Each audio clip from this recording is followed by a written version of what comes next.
आपण जानती कोरापुट जिला निजर जलप्रपात एवं पर्वतमाला पाई पर्यटक मानक मध्यरे सबुबेले चर्चित थाए।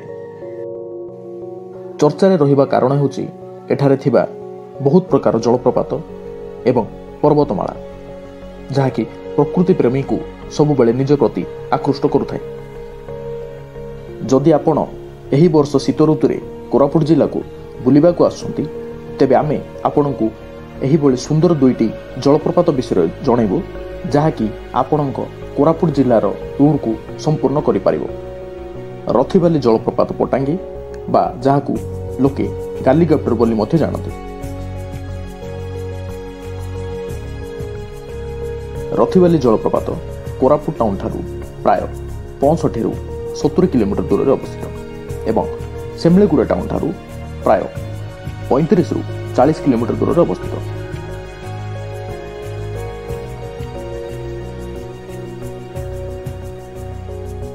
एही जलप्रपात निकटरे पार्किंग रो सुविधा मध्य रही अछि एवं एही जलप्रपात को संपूर्ण भावे 4 व्हीलर किबा बाइक जोगी मध्य आपण अठाकु आसी पारिबे। पर्यटक मानक सुविधा पाई एठारे रांधी खाइबा सुविधा मध्य रही अछि जहा द्वारा आपण रोसई सामान आनी एठारे रांधी मध्य खाई पारिबे।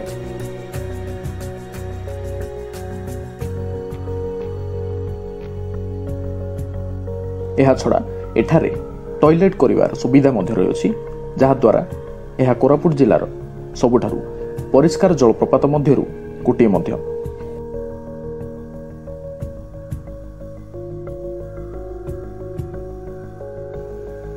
गोडपदर जलप्रपात गोडपदर जलप्रपात कोरापुट ठारू प्राय 30 रु 35 किलोमीटर दूर रही अछि एवं सेमलीगुड़ा ठारू प्राय 50 किलोमीटर दूर रही अछि। तेबे जो पर्यटक मानकु एकांतरे थिबा जलप्रपात को जीवा को इच्छा थाए से माने एही जलप्रपात को आसी पारिबे। जयपुर रु बोईपारीगुड़ा जीवा अभिमुखे एही गोडपदर ग्राम पड़े थाए। जयपुर अंचल थिबा गोडपदर ग्राम निकटरे एही जलप्रपात रहिथिबारु एहाकु गोडपदर जलप्रपात बोली कुहा जाय। तेबे एही गोडपदर जलप्रपात सेही मानक पई जेउ माने